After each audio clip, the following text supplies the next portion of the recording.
Nuestro equipo es el de Cinetocoros, compuesto por Ana Gabriela Ortiz, Miroslava Soto, Susana Preciado y Ricardo Herrera.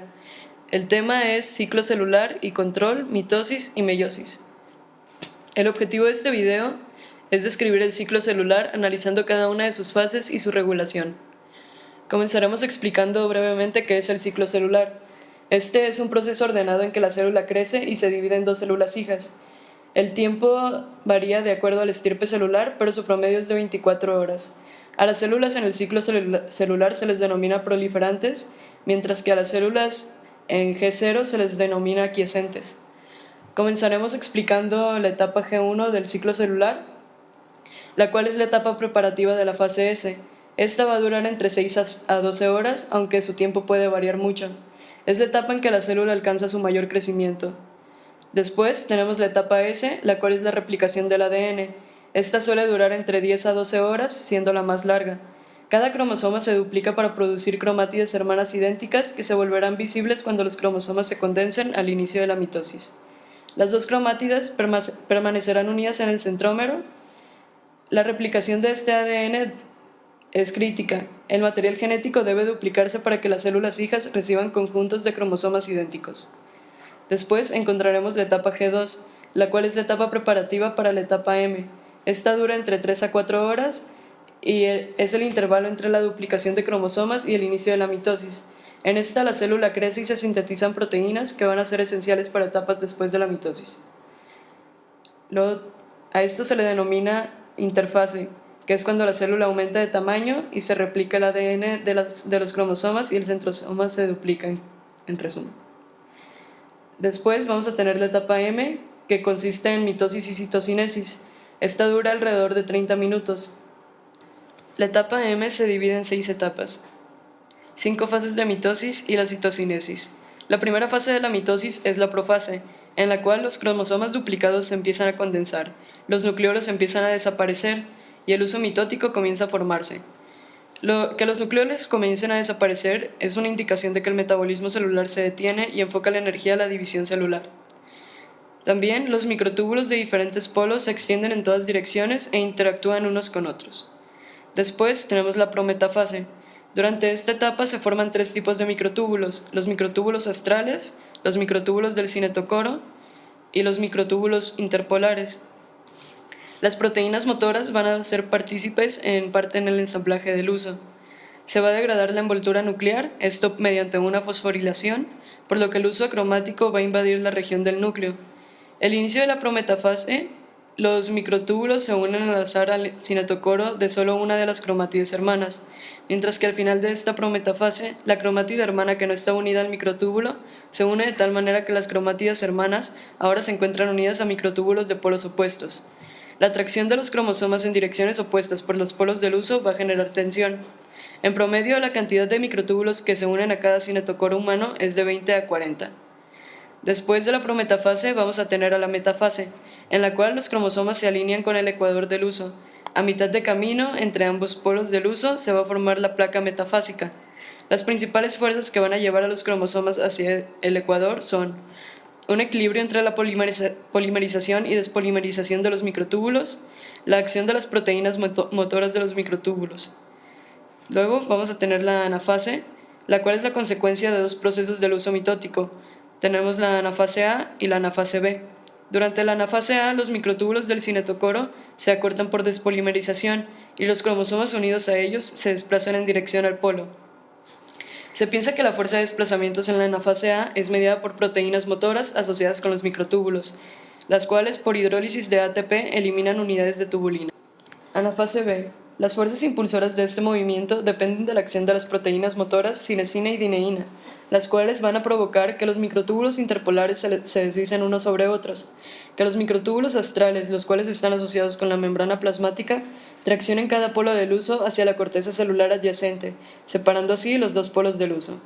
Después tenemos la telofase, en la cual se desensambla el huso mitótico. Se reensambla la estructura nuclear, primero alrededor de cada cromosoma y después se va a fusionar para formar la estructura celular completa. Se desfosforilan las proteínas del poro nuclear y de las láminas nucleares, las cuales se fosforilaron durante la prometafase, lo que le permite el reensamblaje de la envoltura nuclear. esta alrededor de cada set de cromosomas y de la lámina nuclear. Los polos nucleares bombean proteínas al interior del núcleo descondensando los cromosomas por lo que adquieren su estado de interfase. Aquí termina la mitosis. Luego tenemos la siguiente fase, que es la citocinesis.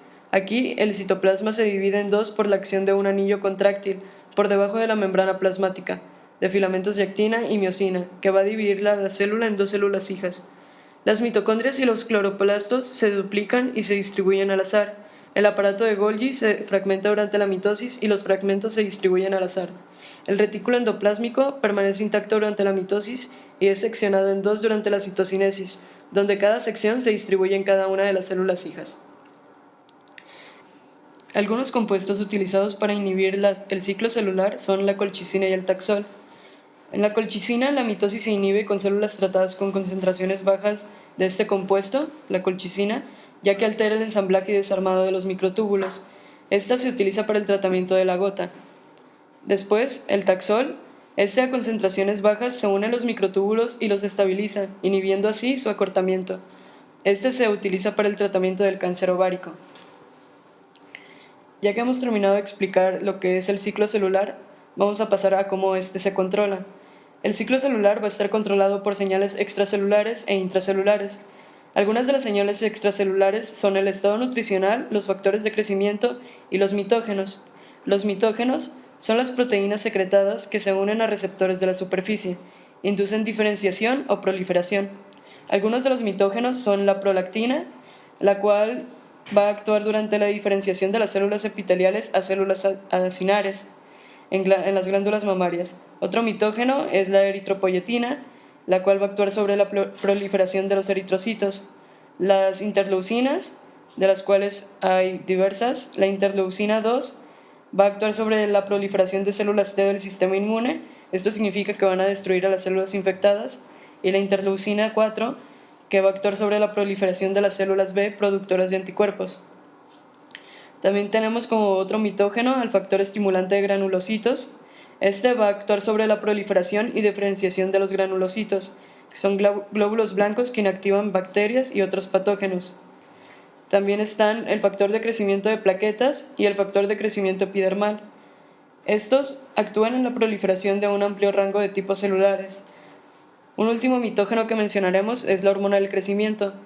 Esta va a participar en una amplia gama de factores que determinan el crecimiento y la multiplicación celular. Después, como ya mencionábamos, también tenemos las señales intracelulares, las cuales van a ser complejos de las ciclinas CDK. Estas van a intervenir en la activación y desactivación de sinasas dependientes de ciclinas. Las sinasas dependientes de ciclinas son la parte catalítica del complejo CDK-sinasa. Estas deben de formar un complejo para poder activarse. Las ciclinas están presentes durante todo el ciclo celular. Los requisitos para que se lleve a cabo el paso del ciclo celular son la formación de los complejos ciclinas CDK específicos por estadios.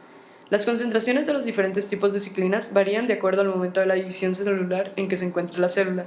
Por ejemplo, durante la fase G1 se va aumentando de manera progresiva la concentración de la ciclina D, la cual durante la fase S va a comenzar a decaer. También durante la misma fase G1 que ya mencionamos, la ciclina A va incrementando en su concentración y decae cuando comienza la mitosis. Otro factor es la fosforilación, la cual se va a dar por los proteosomas, y la desfosforilación que se va a dar por las proteínfosfatasas del complejo ciclina CDK.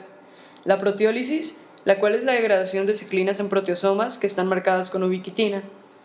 Otro factor es la CDK, la cual forma complejos con ciclinas degradadas, y cuando sucede esto se va a inactivar. Cuando existe una concentración, aumenta o disminuye a través de las fases del ciclo celular y su actividad va a terminar al degradarse. Después pasaremos a los puntos de restricción del ciclo celular. Este punto de restricción se encuentra al final de la fase G1. Al pasarlo, la célula se encuentra en una posición comprometida irreversiblemente para entrar en el ciclo celular. Los complejos CD4 y CDK6 ciclina D son los responsables del paso a través de este punto. Estos liberan el factor de transcripción E2F de la proteína del retinoblastoma al fosforilarla.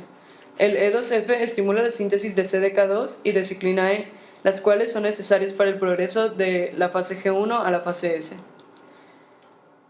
También, otros puntos de regulación que tenemos son los checkpoints.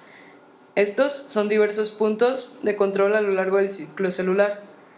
Para el paso de G1 a S, este es el primer checkpoint y es donde se va a impedir por la proteína del retinoblastoma, la cual se une e inactiva a E2F.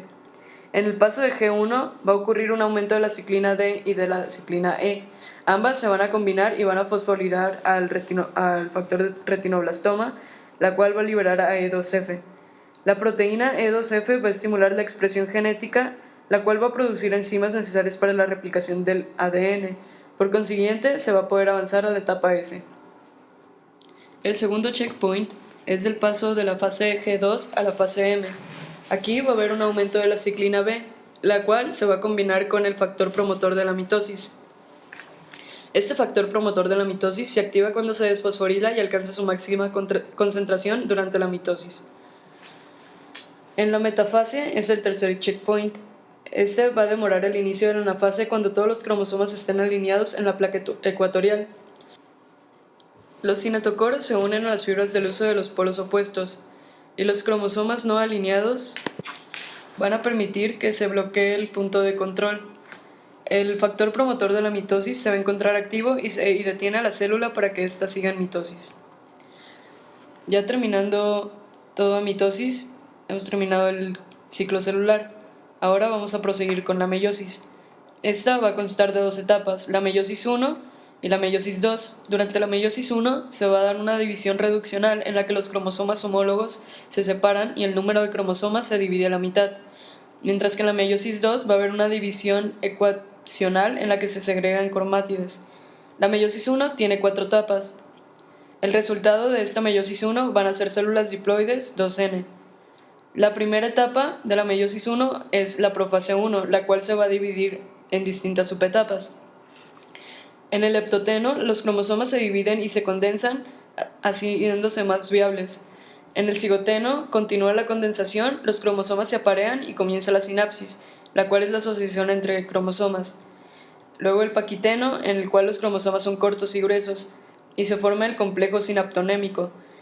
En la ausencia de este complejo hay segregación deficiente.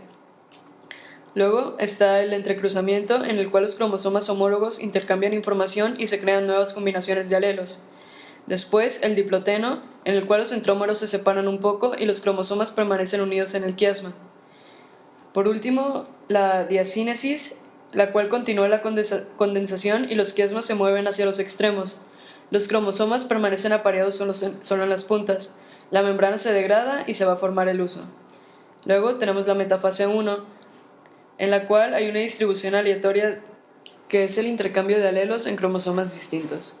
Después tenemos la anafase 1 y luego la telofase 1, las cuales son parecidas al proceso en mitosis. La meiosis 2 tiene 4 etapas y el resultado de esta meiosis van a ser células haploides N. La primera es la profase 2, la segunda subetapa es la metafase 2, la tercera subetapa es la anafase 2 y la cuarta la telofase 2. Aquí se concluye la explicación del proceso de meiosis. Como conclusión de este tema, tenemos que el ciclo celular se encuentra altamente regulado, principalmente en la transición de la fase G1 a S y de la fase G2 a M, esto con el propósito de mantener la integridad genómica. Una alteración genética puede producir múltiples fallas en el ciclo celular. Esto puede causar una proliferación y diseminación fuera de control de células malignas que puede derivar en cáncer. Es por esto que es de gran importancia el control en la división celular.